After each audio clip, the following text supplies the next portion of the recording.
the bug or exploit portion of this is that you're resetting a boss without ever leaving the dungeon and using unintended mechanics to get unintended rewards.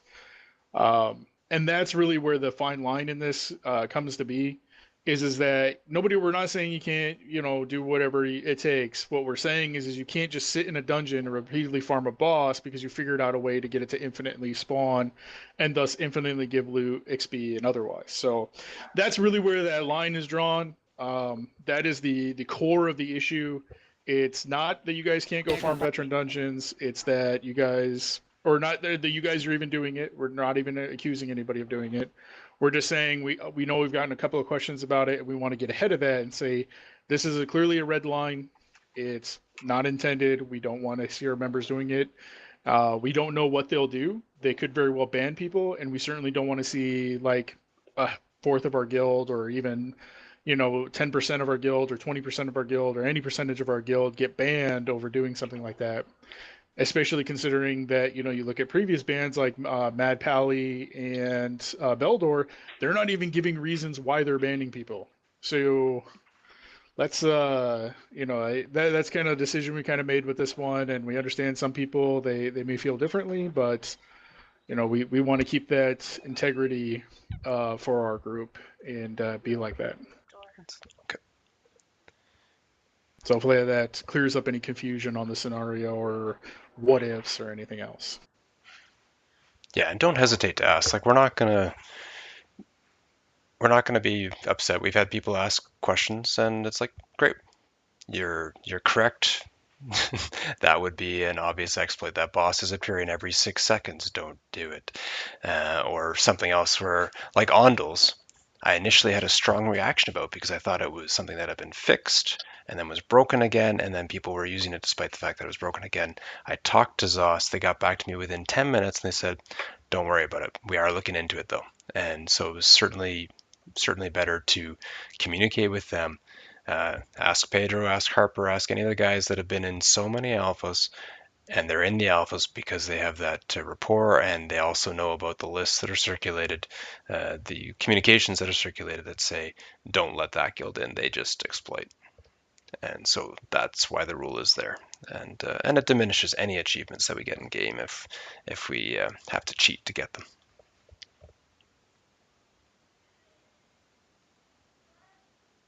Any questions about Arcage or the tournament coming up May 10th or things like that? Should we type that to somebody or just go up and say it?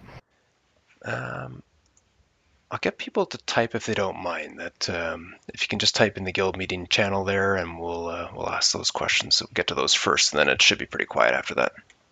Cool.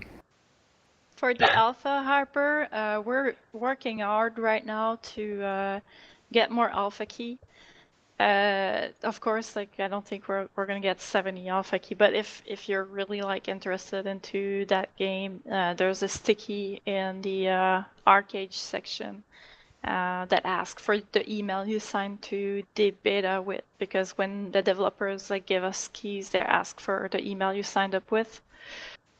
Yeah, and just to be clear, that'll be your Tryon account. So if you had a Rift account, or you had a Defiance account, or you had any of those other ones with Tryon, that would be the email and account that they're looking for. But you have to have signed up to the beta. So Yep. you need to go to Tryon, sign up for the beta, and then give us the email you used. Yeah, and a couple people were asking about it last night, and the other, of course, detail is that the current people that are in the alpha are there of their own means. There's been nothing provided to Mostly Harmless as a guild just yet, but we've got a lot of messages in, and we're going to even see if we can get someone at ZOS to communicate for us, since we've done a lot of work with ZOS. The other, of course, detail is there'll be a certain number of people will be prioritized based on the volunteer work that they do out of game. We certainly want to reward the people that are doing volunteer work out of game. We really appreciate it, and then from there will be random lots drawn from additional names after those people have gotten keys and stuff. But certainly the people that have benefited and made the guild better will be the first ones to get keys, of course. So certainly appreciate that. Malkavia's question there about the pirates and faction and stuff. Haven't decided on which faction, like East or West.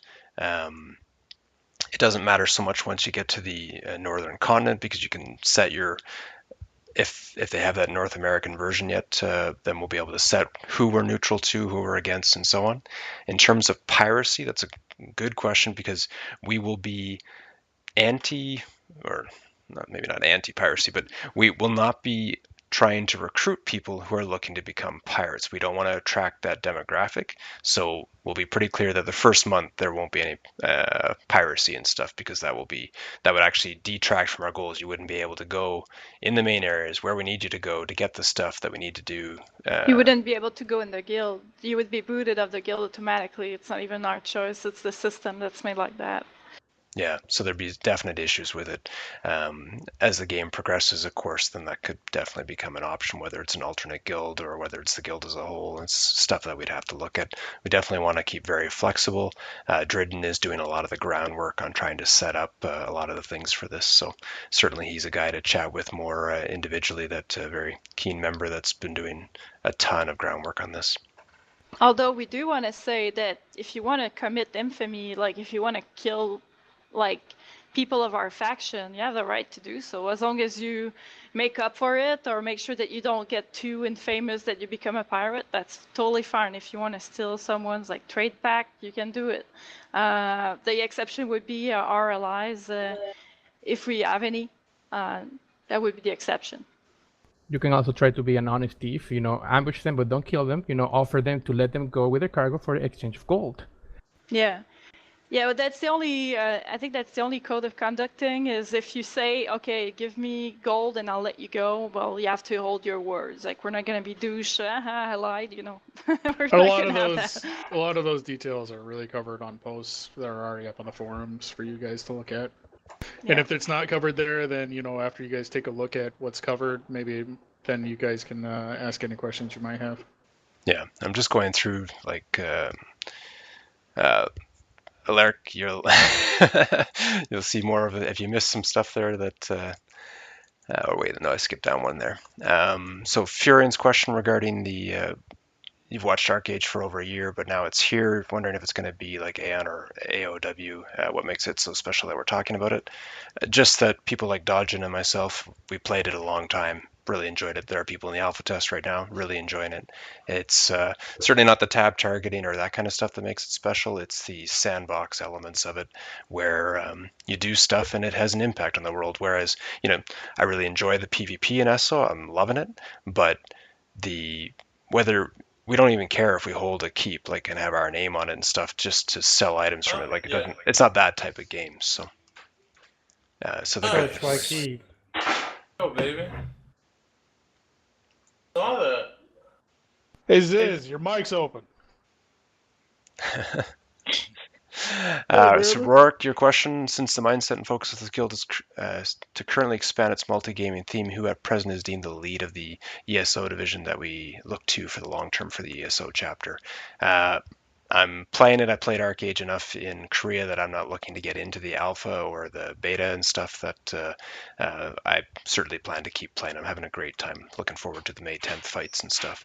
And if there are, as always with this guild, that people that step up and do stuff can continue or get conscripted into officer roles and stuff. So it's not an issue that way. That we're not. It's no shortage of leaders. We've got a guild where the problem is often, oh, that person should be an officer, oh, that person should be an officer, oh, that person. And those are people that have a positive attitude, that represent us well most of the time, and are willing, of course, to lead and step up and make fun things happen for the guild and set goals. So. And there's certainly a distinction. While the guild may actually have officers, so we'll have like an officer of the guild, there still will actually be individuals, even if they aren't, say, perhaps officer status, they may be, they still might be like Elder Scrolls leadership. So if like there isn't enough people upstairs, and like Rook said, we see enough, we do have a kind of rank, as it were, for game leadership for particular games, and they have their own forums and all that stuff to be set up for them to discuss matters. Yeah, in Immortal, there's lots of people in leadership that are not interested in Arcade. That at the moment, like Vixen and Kodiak, it's not a big interest for them.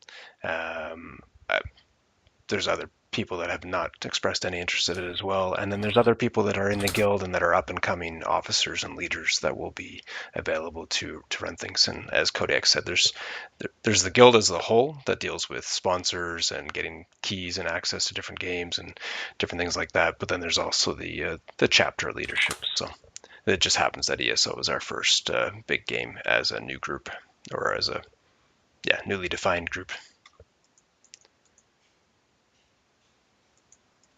Yeah, so it's a long ways away. And it probably will be the fall before it's out. So. And both games are completely different play style. Yep, and as you notice, we're still recruiting in ESO. We had 4 new people join us last night. Yep. So I think that's about right. Maybe even more than that. Yeah, so that's really good. Right around there. Group leader add-on, yes, that's something Randuin's got a post up for that. Thanks for looking into that. On that note, after this event, we do have an event over on Dawnbreaker campaign tonight. We're going to be taking it and...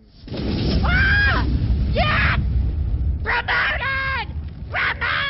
The allies, so... I'm glad we're off stream. Definitely encourage everybody to come on out and have some fun with us. It might be some PvE door, but we want to paint this entire campaign blue and just kind of show them, what's up. Yeah, they got an Emperor. DC got an Emperor on it last night.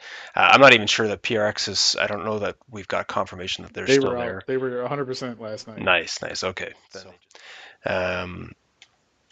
Yeah, in terms of other questions, explain the May 10th fights.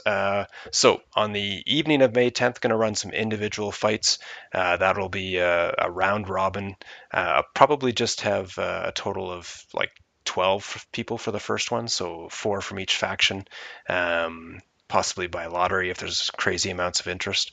And that way it'll go for a nice like hour and a half long UFC event.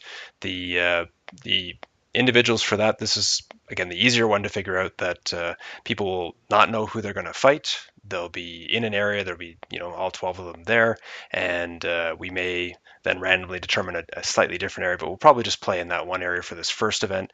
We're going to try and choose an exotic location in Cyrodiil, something fun and interesting, where if you can knock them back like 3 times in a row, maybe you can knock them right out of the ring into lava or off the mountaintop or off or near a bridge or into the slaughterfish. Like there's lots of neat places where you could do it that would make for some environmental hazards that would make it better. And it just have a few announcers. Going to check with Vixen and Ziz and myself and Chill. They're all sort of, or Sparhawk, any of the people that are more into the streaming and want to get involved in that, certainly just chat with me. We need energy. You need to certainly present some energy in that kind of ultimate fighting championship. So it should be a lot of fun.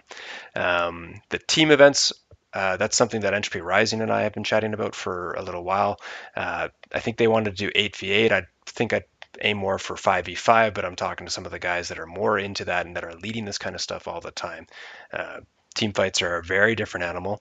And from my Eve days in an Alliance tournament, we practiced twice a week. We had spare people, so we had like 20 people to draw on for the 10 that we brought into each of the 5 matches that we were in, and would bring in slightly different people each match depending on what was needed, and just a blast. Like high intensity stress, a lot of fun, excitement. It's being broadcast before the world with announcers, and they're talking about the previous matches in the background and your settings and stuff, and certainly a fun thing to do. So it's just one of the events that we want to host in ESO and get involved and do more of that stuff.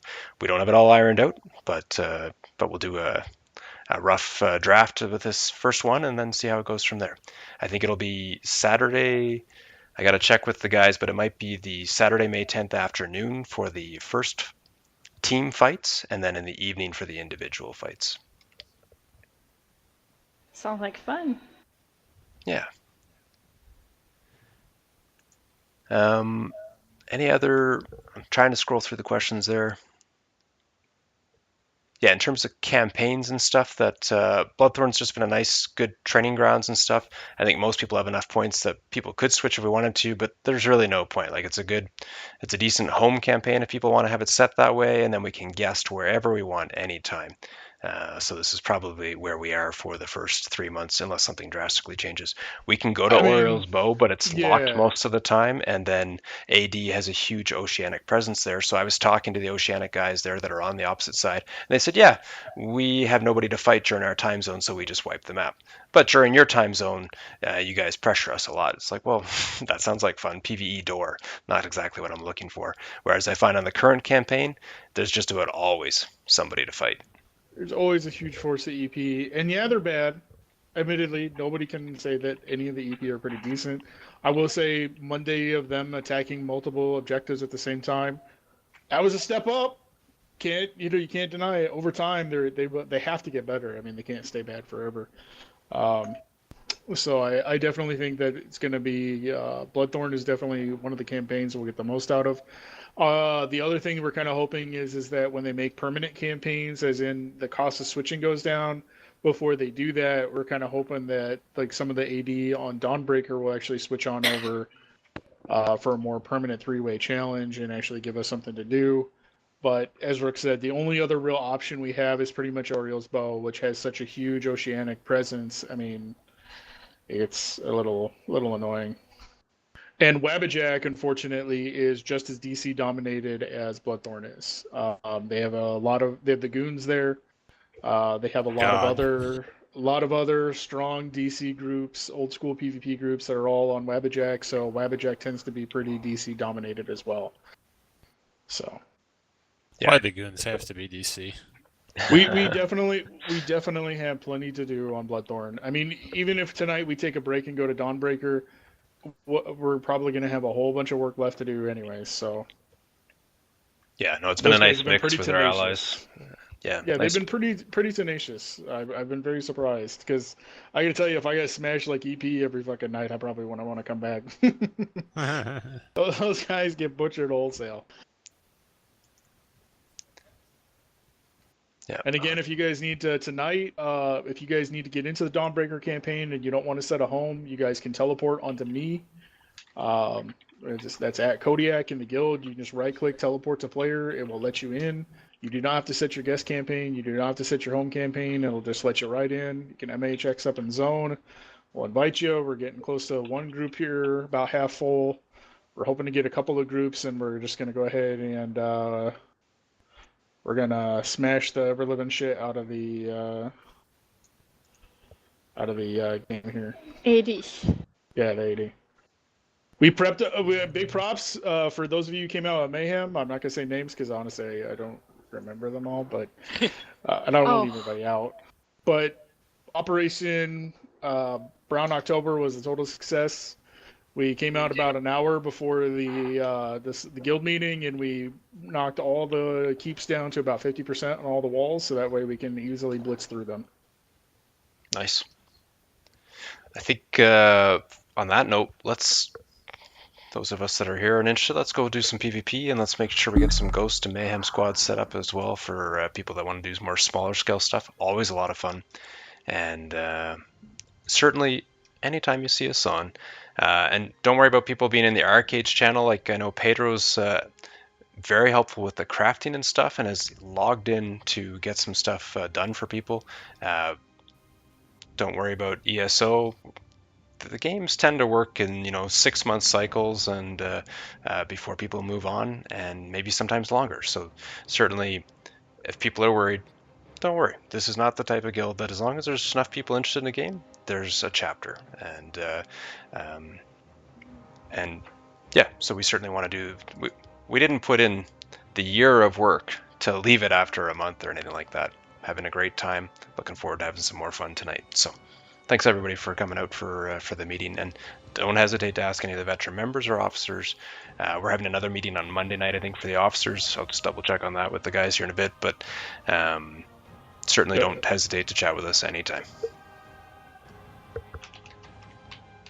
And you can ask me and some of the other people that you see in the Arcades channel if you have any specific Arcades questions.